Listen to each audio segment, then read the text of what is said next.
السلام عليكم ورحمة الله وبركاته. إخواني أخواتي أينما كنتم أهلا بكم. بزاف ديال لي كومونتير تيطلعوا لينا تيطلعوا لي في القناة، أنا تيقول لك بركة من الكراغي اللي تيقولوا بركة من الفتنة، بركة من هاد الكلمات اللي تديروا بركة. أنا بغيت نقول لكم نتوما شنو هي هاد الحاجة اللي كديروا، واش نتوما الحاجة اللي بانت لكم كتقولوا ديالكم مغربيه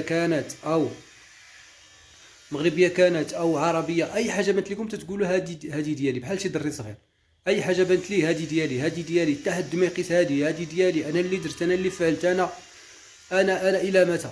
انا والله الا فكرتوني في واحد الكذاب تيكذب، عنده 100%، عنده الدرجه الاولى في الكذب. تلقى مع الصديق ديالو ما شافوه على مده، السلام بخير لاباس كي داير لاباس عليك هانيه اخبارات هذه، قال لي سيدي البارح راه كنت في واحد لوطيل، راه حطوا لي واحد الدجاجه عندها 3 رجلين. تصور انت دجاجه عندها 3 رجلين، وسير انت صدق ولا تصدق. داك صاحبو سكت، تسنت لديك الكذبه ديالو ويسكت. قال لها خليني، قال لي ما شتيش انا شنو وقع لي، راه مشيت ندرو، قال لي خسرت لي البوله، مشيت عند الدرو، قال لي خديت عنده واحد البوله جربها لي بقات شاعله حتى للدار.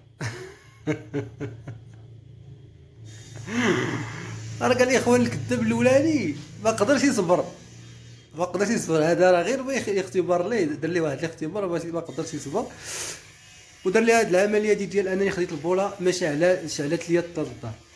الاخر الكذاب الاولاني اللي مولف الكذوب ما قدرش يسكت.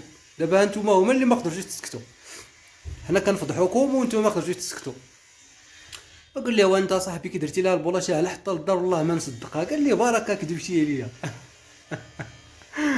راك داك السيد الاخر باش تيجاوب بواحد الطريقه زوينه وسلسه، قال لي واه اش غدير؟ نقص رجل الدجاجه ونطفي البوله. هذه هي ديالكم دابا نتوما، حنا كنطلعوا باش نفضحوكم ونقول لكم شنو درتوا، لكنكم ما كتسكتوش، كتبقى تطلعوا لنا لا كديروا الفتنه لا بركه من هاد الهضره هذه بركه.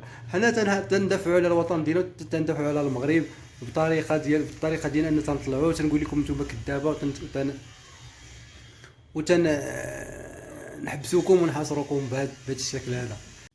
اذا كان غير هذا ميساج لكم، الا بغيتونا نسكتوا عليكم ما نبقاوش تندخلوا في المشاكل ديالكم، نقصوا رجل الدجاجه وحنا غادي نطفيو عليكم الضوء ونطفيو عليكم البوله. الى هنا اخواني اخواتي ناتي الى نهايه هذه المداخله. الا كنتي اول مره كتشاهد القناه ما تبخلش علينا ابونا معنا في القناه باش نوصلوا ل 1000 مشترك، وما تنساش الى عجبك الفيديو تبارطاجي مع الاصدقاء ديالك.